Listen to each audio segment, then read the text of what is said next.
2024 का लोकसभा चुनाव चल रहा था। बसपा अपने प्रचार प्रसार में लगी थी।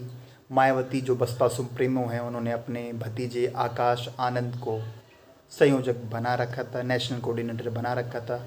वो बड़े तूफ़ानी भाषण दे रहे थे, उनके भाषण चर्चा में भी आ रहे थे क्योंकि वो बोल ही इतने जोशीले तरीके से रहे थे कि चर्चा में आना उनका निश्चित दिख रहा था। कई भाषणों पर विवाद हुआ।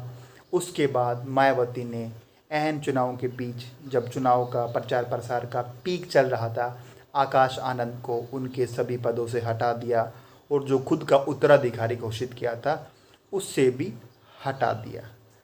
लेकिन ऐसा क्यों हुआ, यह तब किसी के समझ नहीं आया। आज भी एक बड़ा मुद्दा बना हुआ है क्योंकि मायावती एक भी सीट नहीं जीत पाई।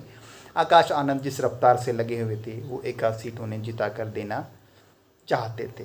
लेकिन अब एक ही महीने बाद ऐसा क्या हुआ कि जिस आकाश आनंद को, अपने भतीजे को, उन्होंने अपरिपक्व कहकर हटा दिया था, कहा था कि अभी उनमें राजनीतिक मैच्योरिटी नहीं आई है, वो एक महीना ही हुआ है, मतलब चुनाव के ऐन बाद वो इतने परिपक्व 1 से 1.5 महीने के अंदर कैसे हो गए।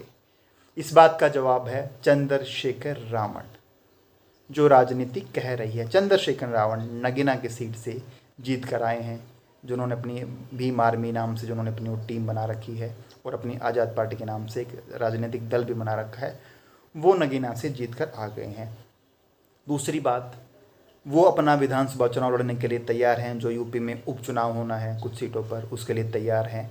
बसपा जो आज तक उपचुनाव में कभी हिस्सा ही नहीं लेती थी, इस बार हिस्सा ले रही है। वो सिर्फ इसीलिए कि कहीं इस उपचुनाव में चंद्रशेखर रावण की पार्टी कुछ सीटें ना निकाल जाए, इसीलिए उन्होंने आनन फानन में फिर से अपने भतीजे आकाश आनंद को दोबारा अपना उत्तराधिकारी और नेशनल कोऑर्डिनेटर घोषित किया है। और भीम आर्मी चीफ चंद्रशेखर रावण जो सांसद बन गए हैं, वो ज़्यादा उठ ना पाए, उनकी राजनीतिक रफ्तार ज़्यादा बन ना पाए, इसलिए आकाश आनंद को फ्रंट फुट पर खेलने के लिए ऐसा लगता है कि मायावती ने फ्री हैंड देकर छोड़ दिया है।